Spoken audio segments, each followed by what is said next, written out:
Okay, good morning everybody and welcome. Good to see you all. My name is Mads Wolf. I'm not from Central and Eastern Europe. I'm from Northern Europe, but I hope you'll excuse me and accept that I do have a point also interested or related to the Central Eastern Europe perspectives on the bioeconomy. As we heard, the bioeconomy, the challenge is the same all over the world, but of course, it have to be implemented respecting the regional differences, and that's what we're going to talk about today. The reason I have been asked to moderate this session, I guess, is because I work as in the Nordic Council of Ministers. Have been setting up together with good colleagues a Nordic approach on the bioeconomy, and as part of that, I have also been taking the lead of a so-called horizontal action leadership within the EU's Baltic Sea strategy on focusing on bioeconomy. So we work not only in the Nordic countries, which are Denmark, Finland, Iceland, Norway and Sweden, but also around the Baltic Sea region, including dialogue and cooperation with the Baltic states, Poland, Germany, and partly also Russia. Today we will have two presentations, one from Hungary by Miklos Jelai-Korpos and one from Poland by Stanislaw Bielski. The plan is that I'll just speak a little bit now, then we'll have the two presentations, and afterwards I hope there will be around 15-20 minutes to questions and discussions. I think when talking about the regional part of the bioeconomy, we have to face that we are facing two different kind of challenges when talking about the bioeconomy that gives us a difficult starting point. And the one is that bioeconomy is often seen too simple, just like Lene Lange told, it's a one-to-one substitution of fossil resources by bio-based resources, and that often leads to the wrong decisions and the wrong choices. And the other challenge is that if it's not seen too simple, it's seen too complex. And what does that lead to normally? That leads to inaction. So the challenge is to find the proper way of action, the proper level of action. And I would also say, now we have heard the presentation of Roger van der Sande, where he talked about the regions as driver for the bioeconomy. I think we should nuance that a bit, because I think that goes for parts like the delta in Holland and Belgium. I think that's a region that can drive the bioeconomy. But for most regions in Europe, that doesn't work. So we have to say, with an inspiration from John F. Kennedy, don't ask what the regions can do for the bioeconomy. Ask what the bioeconomy can do for the regions. I think that is the approach we need to have today. Because I think there's a great potential in the bioeconomy to foster a new rural and coastal economic development in a sustainable way. And that is what we aim to do. That is also an answer, in my opinion, to sorry, I forgot it. Now,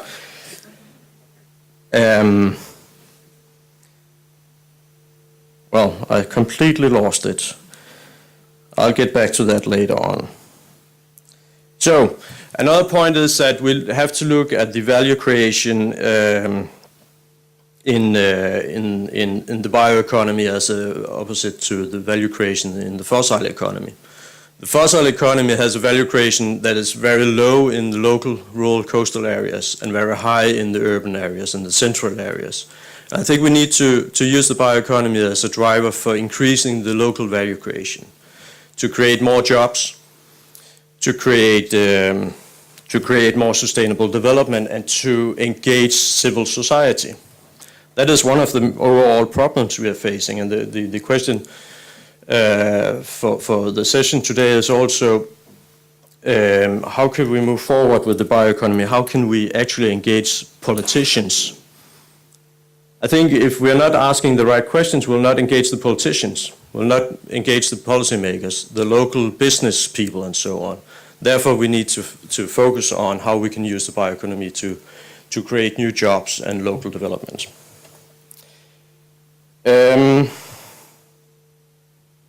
Yeah, That's also why we need to focus on multi-level governance and engagement of the civil society. I hope we can address these issues during today. I will not say any more for the time being, but I will let our speakers from Hungary and Poland take over and give their presentations, and then I hope we can follow these lines, have a very good discussion this morning. So please, Stanislaw, will you start? And I think you better introduce yourself. You know yourself much better than I do. I'm not sure because you have the profile already prepared. Anyway, my name is Stanisław Bielecki. I am from the Łódź University of Technology, dealing with the biotechnology from my very beginning of studies and then work as a scientist. Now, just because of the age, I moved to a little bit different job. I am director of the university at the same time, but still acting in the bioeconomy. So what I wanted to say, I am not sure I will answer what the bioeconomy can do for the region, because the proper answer according to me should be in which way the bioeconomy can do something what we already almost define. So this is the way what was so emphasized by Matt about the region and local activities. I will try to say quickly about about the readiness of Poland to develop the biotechnology. Then, because I like very much the definition of OECD, I will tell something about the industrial biotechnology, and then about the initiative we have in Poland on that. So came from which is the very center of the Poland. It was a town which was the most affected by the recent transition in Poland. It was a big, second big town in Poland. It was a big textile and chemical industry. But now, because of the industry collapsed, we wanted just find the room for the bioeconomy there. What about the research and education? At 85 universities in Poland, we have the biotechnology courses, bioeconomy only defined at few universities. The research is additionally conducted at the certain research institute at the Polish Academy of Science, and there are also new, especially research company appeared on the market. But as we are talking about bioeconomy and following the definition of European Union, the agriculture is the very important pillar.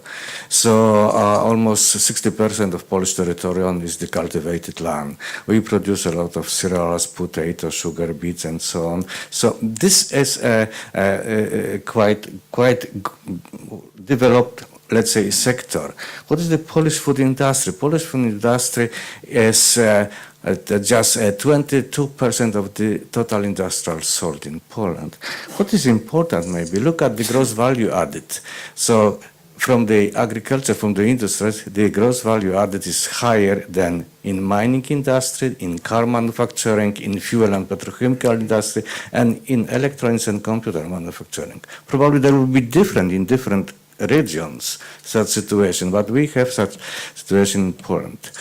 So Polish food industry export rate grows at almost 40% after joining EU, and now is rather one of the most competitive part of the industry, and is proved by the foreign investment. Over 50% of foreign investments in Poland are in the food industry.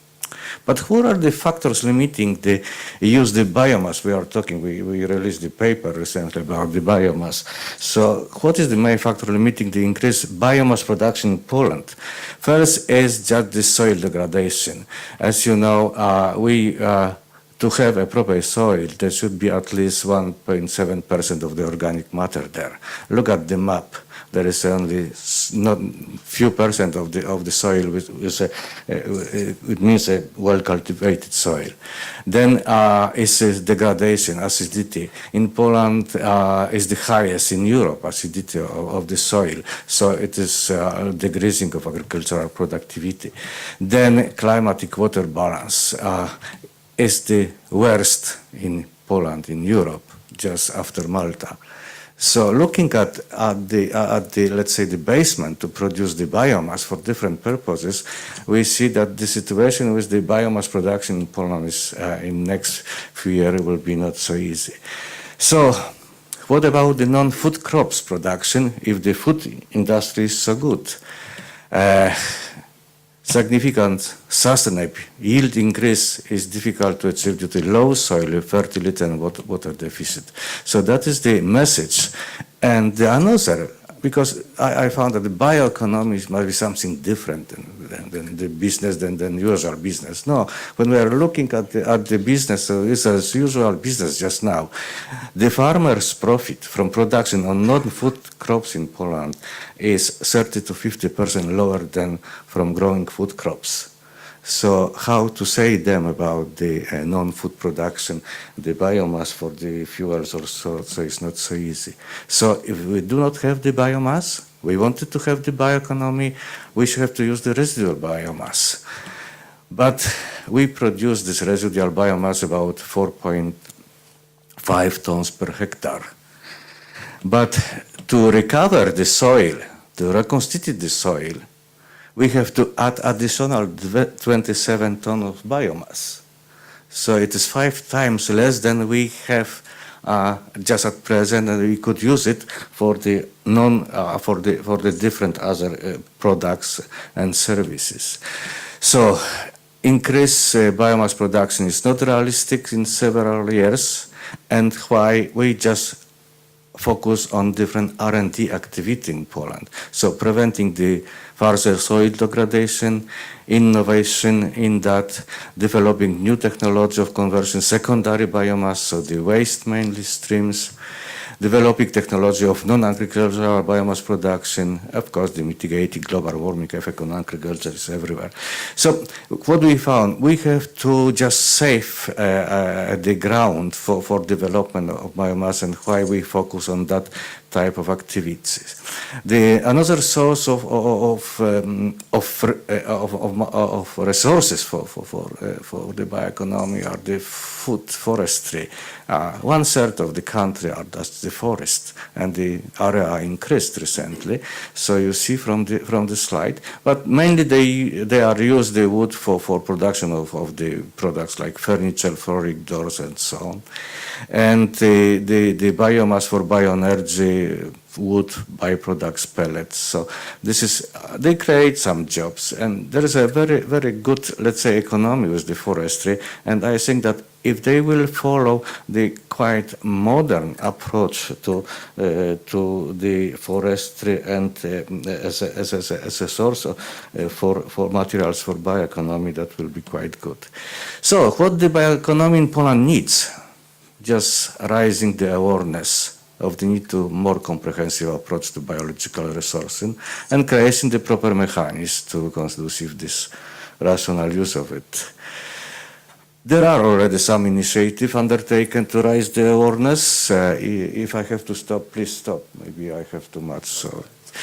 So we wanted to include the bioeconomy as an intersectorial area into strategic development. It's quite easy. Was done in the National Research Program, in the Science Foundations Agency in Poland. But it's more difficult when we discuss with the different politicians. 1 month ago, I had a meeting on bioeconomy in the Ministry of Higher Education and Science. 2 weeks ago, I signed the agreement to create the technological platform for bioeconomy, but it was in an agricultural ministry. And yesterday, they informed to me that there is a meeting in the Ministry of Economy regarding the development of bioeconomy. So these three pillars, I don't want to mention about other activity. So anyway, we are trying to find the proper way to develop the bioeconomy. So we are trying to create the bioeconomy centers, to make the cooperation between region as a smart specialization. By the way, certain region in Poland, 13, or the total region, or the voivodeship we have is 17, so 13 has a bioeconomy as a smart specialization. So I don't want to stop this. It's better if we go and cooperate. Here is just cluster formation. I think that this is a little bit more deep approach to the cluster formation, just to start for money.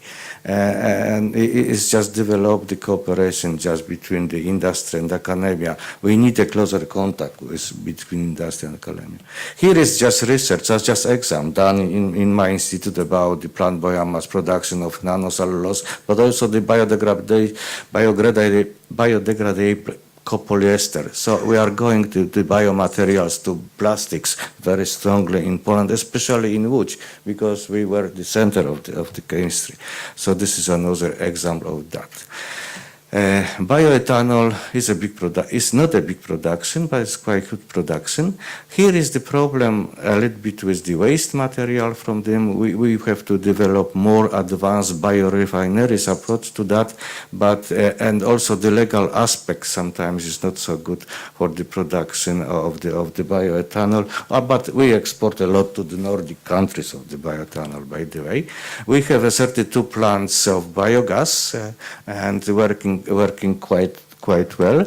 And here's an example. You see the tower, which is here is the tower is the microbial bed just for desulfurization of the biogas produced in the waste station in Łódź. And what we count, just 2 buses per day can be used on that gas produced in the waste plant. So what is the bulk industrial biotechnology sector? I could say high research potential, but small number of international patents. Is a shame. Insufficient implementation of research outcomes in the industry, and also the IB sector rarely produce new to the world products, rather modify what exists. But anyway, we have some promising support from professor for this. I did some with my group and my colleagues interested in bioeconomy, the SWOT analysis, and this is a problem. But we have to know that if we look at the bioeconomy just now, what is just now, so it is the largest economic sector in Poland now. But there are a lot of weakness. It is a fragmentation of enterprise.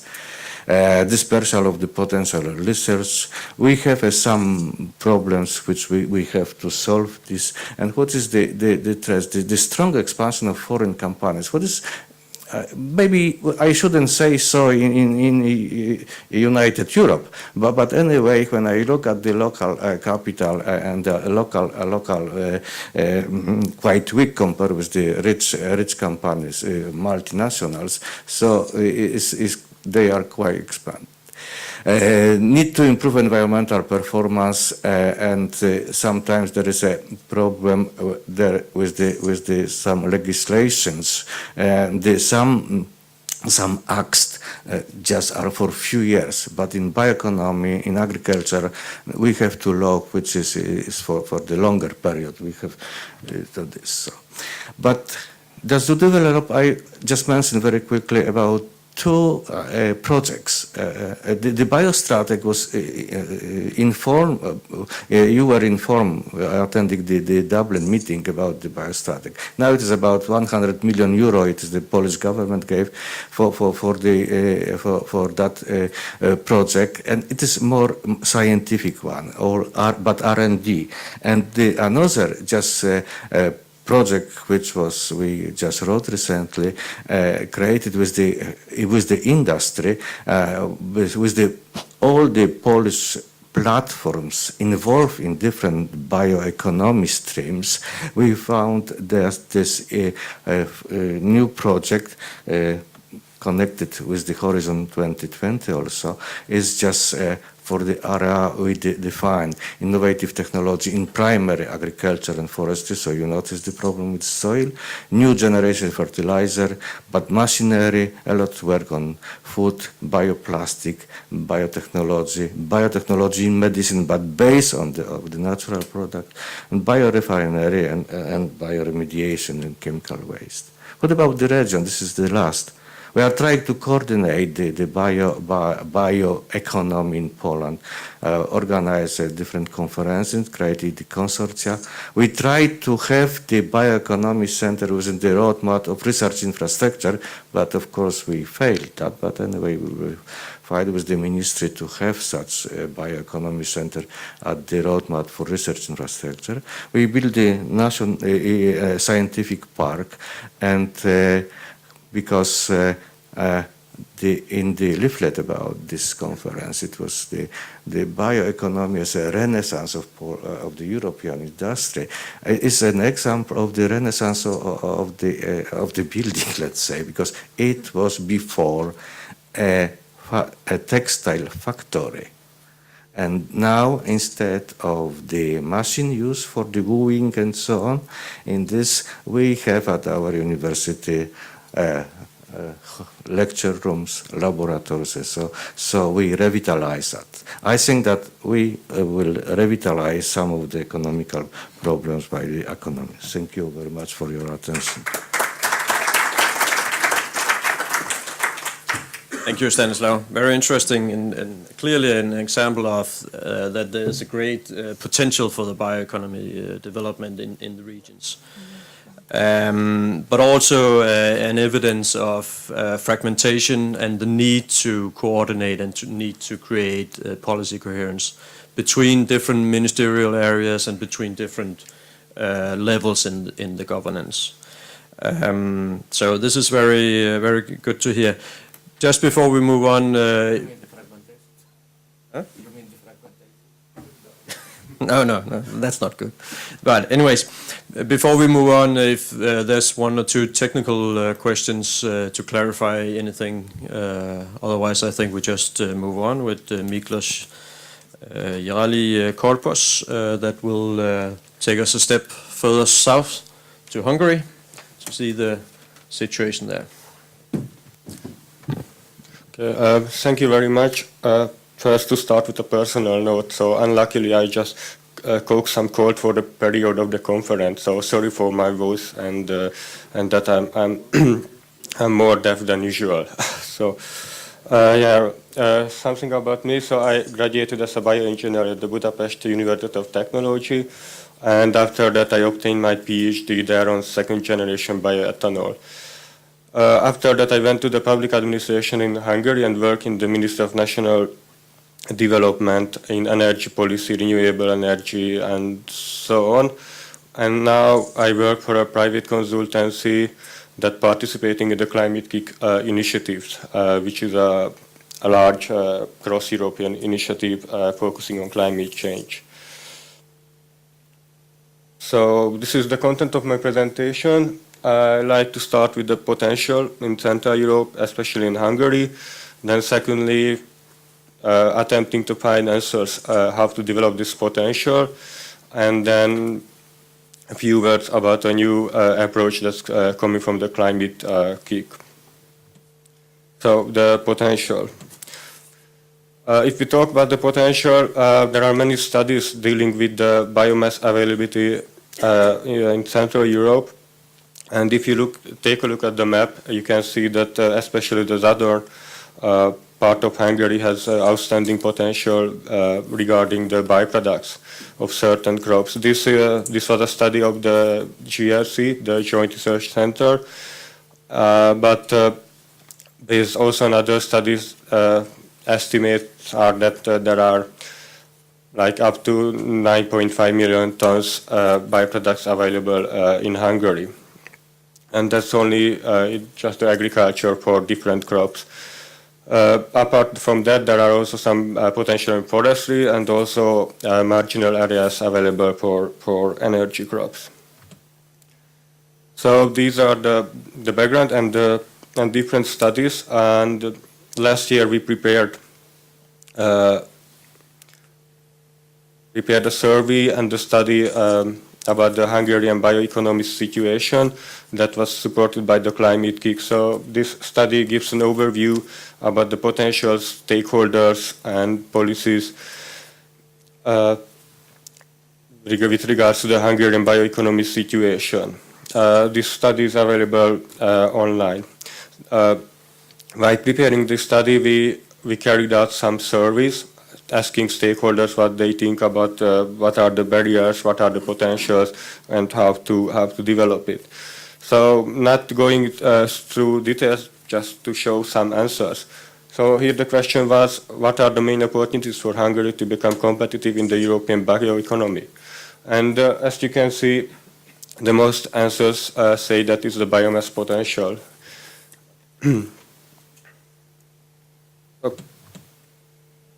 So, yeah, there is quite an agreement on that. There is a great potential with regards to agricultural byproducts. But now the next question is how to use it, how to develop this. What kind of interventions are needed? Just let me quote somebody who has already made it here in Italy, the biochem tax. I got some slides from an earlier presentation of Dario Giordano. So what he said, what we need is biomass supply chains and investment capital. And he assumes that if you have a policy framework, that can come. So it is quite easy receipt, but it is very difficult to start with that and to exploit the byproduct potential. And so again, a recent study, which is surveying which interventions are needed in Europe to develop the bioeconomy. And on the figure, you can see the answers from all across the EU with green, and also the answers from Hungary. And I marked the interventions which are considered much more important by Hungarian stakeholders than from the EU average. That is like provide access to financial support and ensure competitive feedstock cost, stable feedstock supply, and also identify and address knowledge gaps. So these are very well in line with the industrial experience that high emphasis should be put on biomass supply, on feedstock supply, and also to access financial support to realize these large-scale infrastructure investments. So these figures are from the BioHorizons project, and this is basically an online survey where everybody can have a voice about how to develop the bioeconomy. So I would like to encourage all of you to take some minutes and answer the survey, which is online until end of October. So, and back to the study we prepared, and I already quoted, we got the same results. You can see that most of the Hungarian stakeholders say that the lack of financing and costs as the main barrier to develop the bioeconomy.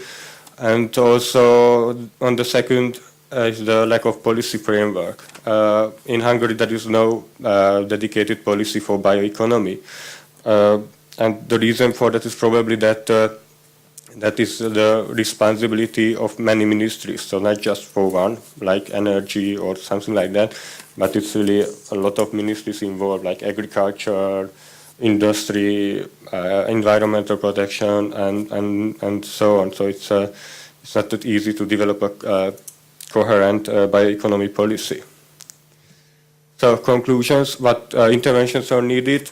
Yeah, access to finance. If you want to start from scratch to build a new supply chain for agricultural byproducts, you need significant infrastructure investments, calling for significant amount of money.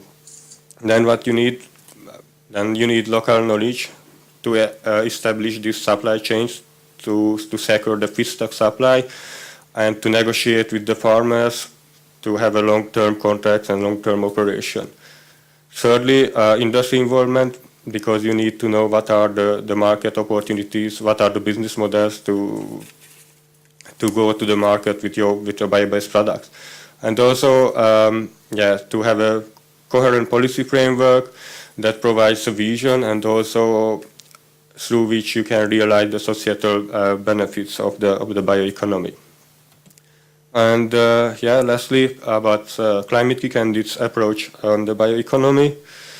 So I'm happy that in the previous section there were a lot of reference about climate kick. So what is climate kick? So climate kick is Europe's largest public-private partnership addressing climate change.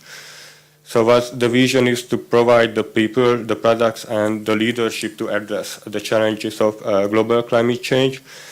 And the mission is like to provide the opportunities for innovators. So it's like it's a new approach. It's not a focus on research, but how to bring out the research from laboratories to the market, how to create new products and services.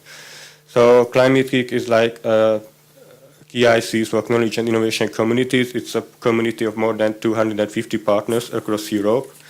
And the activities are aligned three pillars of innovation, education, and entrepreneurship. So we operate within a innovation pipeline, a sheltered innovation. The partners represent each corner of the knowledge pyramid. So there is also the innovation push and the demand pull present in the partnership. In the education pillar, there are mobility programs, PhD and master courses. In the entrepreneurship pillar, there is a startup incubation, and all of this is overseen by 8 thematic platforms, which represents the field affected by climate change, and also where climate change, where there could be solutions to address climate change. So these 8 thematic platforms include one, which is the bioeconomy platform. So you can see where are the partners. In the Climate Kick, we operate in 12 hubs across Europe, 6 of them so-called collocation centers. There's university centers like London for Imperial College and TU Berlin and so on. And 6 are so-called regional innovation centers that are regions. Like in Hungary, I represent Climate Kick Central Hungary. There is one region in Poland with a headquarter in Wrocław, Lower Silesia region, and there are 4 more regions in Western Europe. So now the bioeconomy platform of the Climate Kick is proposing a new flagship proposal, which is now just a proposal. And the proposal is saying that we need to find ways to integrate the bioeconomy into existing value chain. So not starting from scratch, but rather to see the integration point for existing value chains. For that, the proposal suggests 3 levels to do that, starting from a specific value chain, which is about to find the green integration point into existing value chains. So saying to substitute fossil fuel-based energy and materials in a given value chain. The second level is rather a sector-specific, which is how value chains can be integrated and work together.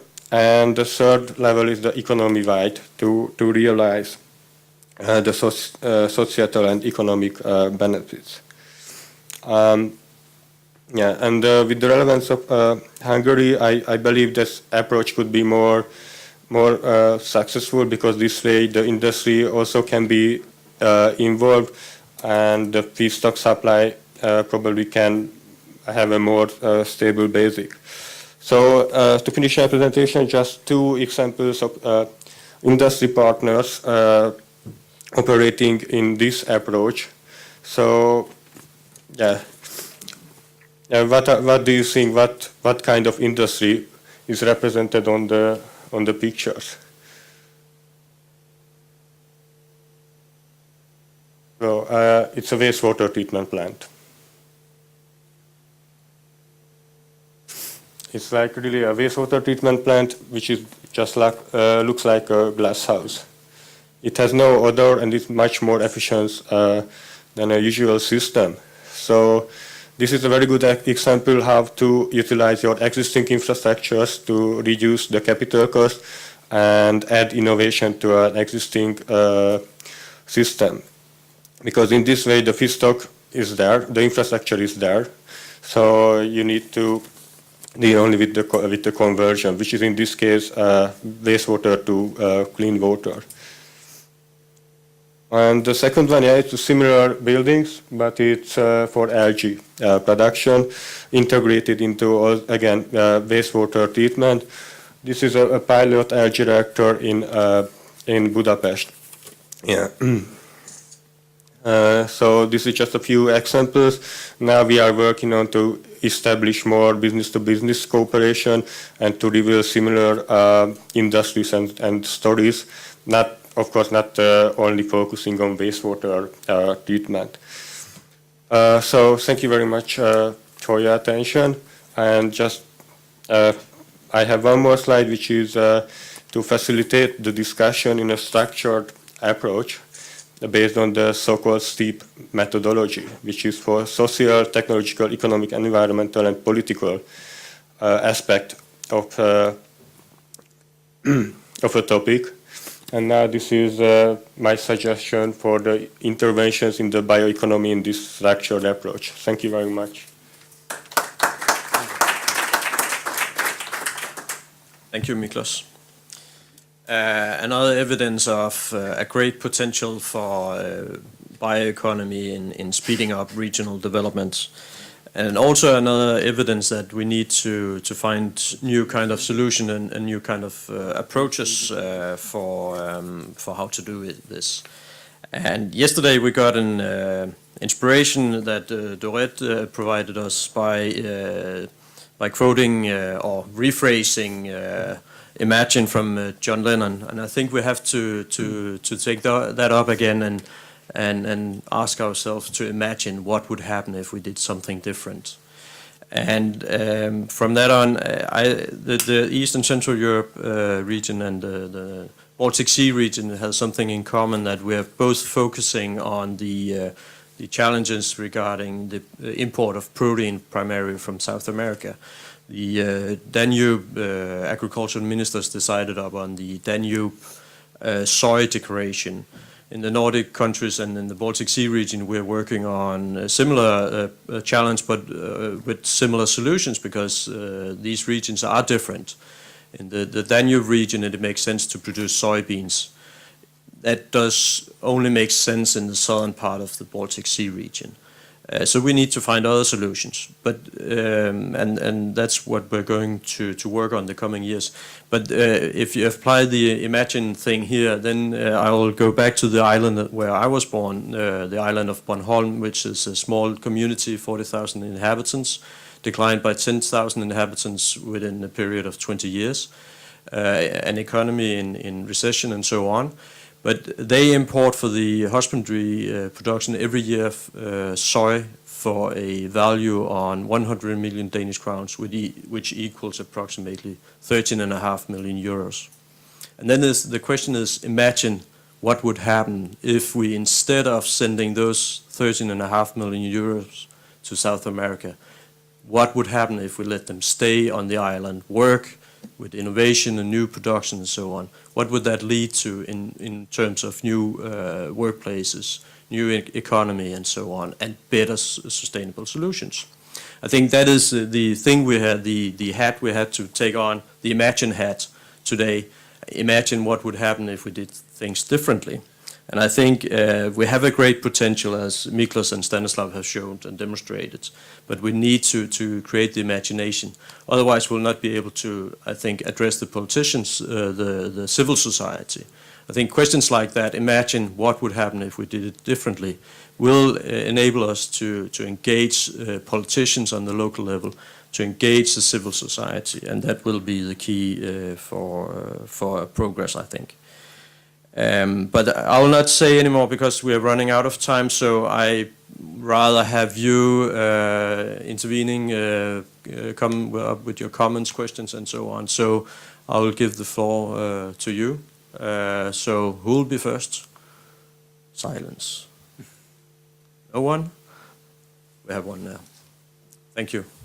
And if you please could tell your name and who you're representing.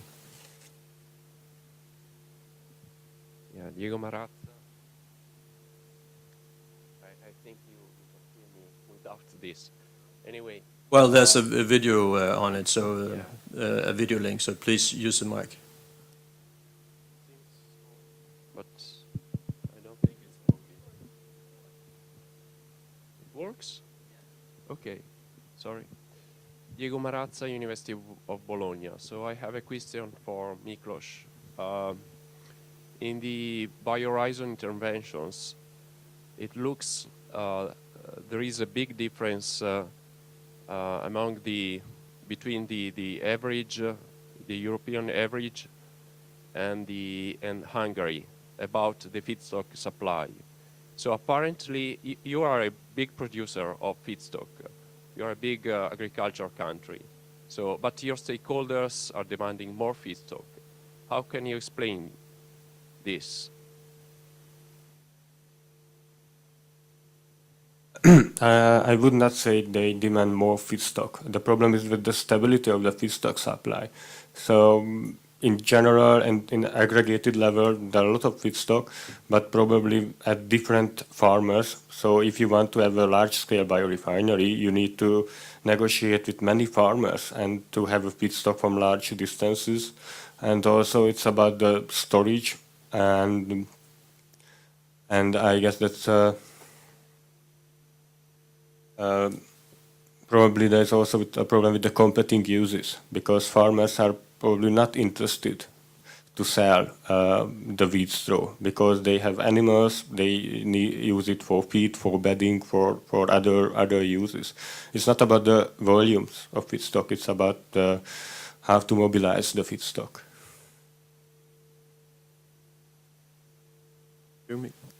Thank you, Miklos. Any other questions, comments?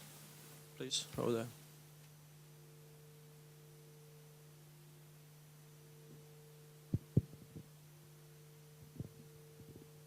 Michael Narodoslavsky from the University Association.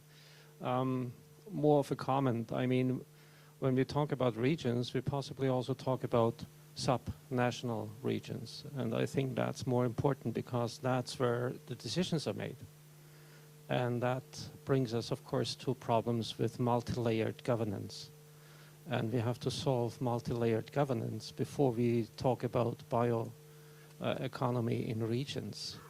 This is one. The other is, and I'm very happy that Miklos just alluded to that. I mean, one of the key problems is actually the management of bioresources in regions, especially what you say, especially the logistics, especially how to get farmers to sell and how to get stable provision of raw materials to whatever biorefineries we have. So I think that we need a lot of people, a lot of highly skilled specialists for what I would say value chain managers in bioeconomy, and we don't have that. Thank you for a very interesting comment. Anyone who wants to comment on that? Yes, thank you for your question. I agree with the importance of international cooperation, and this is what actually we are doing in Climate Kick. This BioHorizons I mentioned, it involves University of Bologna and also the Wales region. And yeah, so I agree with that. More skills needed in value chain management. But just for an example of Hungary, a company wanted to make a wheat straw burning facility, which is like just burning the wheat straw to produce energy, and it could not succeed because I guess it's because mainly how to get the weeds throw there into the facility, and there was quite a huge resilience from the society, because they don't want that each day a lot of trucks is going through the towns transporting the weeds through. So really, location and supply chain management call for more emphasis and more skills. Yep. I think that this is a very important factor, just the management of resources when we discuss in Poland where to place the novel biorefinery. We discuss about this, especially it was the third generation fuel plants, and when found the best region. The same is with the let's say the more advanced processing of the raw materials. It's just not enough to have this in one place, because you do not have enough of these raw materials. But to make something more fine, you can then just collect in another place. So why we are so strongly suggested to have it in Łódź, because this is in the center. So just not to have the raw materials, but just some products which will be tuned, which be processing further. And also on the multinational level is the important, and we have a close contact. For example, the western part of Poland, northwest, with Mecklenburg region. The activity there in bioeconomy, we exchange the information, and there are some common research. Probably the business will do something there. So there is already such contact, not only on the national level, but the neighborhood level, let's say. Thank you, and that allows me to also make a commercial for the work that the European Commission is doing on macro-regional strategies. As I said in my introduction, I work with the macro-regional strategy for the Baltic Sea region. And there are three others, one of them covering the Danube region, one covering the Alps, and one covering the Adriatic-Ionic region. And then the question is, of course, what kind of value does that give? And my claim would be that, of course, it helps us communicate and coordinate between countries and governments. But more importantly, it helps advance the direct connection and cooperation between the local actors, the local regions, just as Stanislav was talking about, between Łódź and Mecklenburg, for instance. We have created connections within the Baltic Sea strategy between sub-regions by having a platform for macro-regional cooperation. So I think that adds in a very good way to support the development on the regional, sub-regional level. Because I think we need to see the macro-regional strategies as a meeting point for bottom-up and top-down initiatives. Normally top-down and bottom-up meets like this or this, they never meet. So we need to have some platforms to make that meeting happen. And we use the Baltic Sea strategy as this platform or this magnet to attract coherence between top-down from the Commission and bottom-up from the sub-regions. So I can only support any ideas that would introduce the bioeconomy in the Danube region strategy. I think that would be very good. And I think that would also enable us to have a better discussion between the Baltic Sea region and the Eastern Central Europe region on regional aspects of the bioeconomy. So I hope someone will take that up and work with that. And of course, we have some experiences working in the Baltic Sea region strategy, and we would be happy to share them with anyone interested in that. But I don't know if there are any more questions or comments. Maybe we should dwell a little bit about the figure here from Miklos. I think we have shown today that the potential of the bioeconomy in Poland, Hungary, and Central and Eastern Europe is great. We can see on the technological, economic, and environmental issues that we do have something to work on, and there's a great potential. But I think also the main challenges we're facing is the mix between the crossover between the social and political challenges. How do we work on the multi-level governance, and how do we at the same time engage civil society? And I don't mean like now we have to make projects on how to engage the bioeconomy for civil societies. I think we need to do it, not say it, do it. And that could be like introducing instruments like local capital. I think that's a very strong instrument to engage the civil society on a local basis, because they can see if they invest in local opportunities, they will be engaged. Then we'll have the engagement of civil society.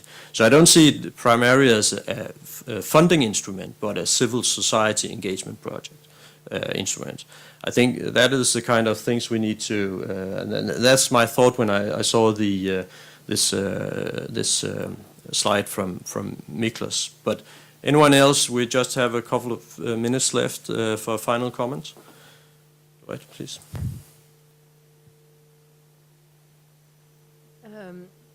Well, thank you. Both very interesting speeches.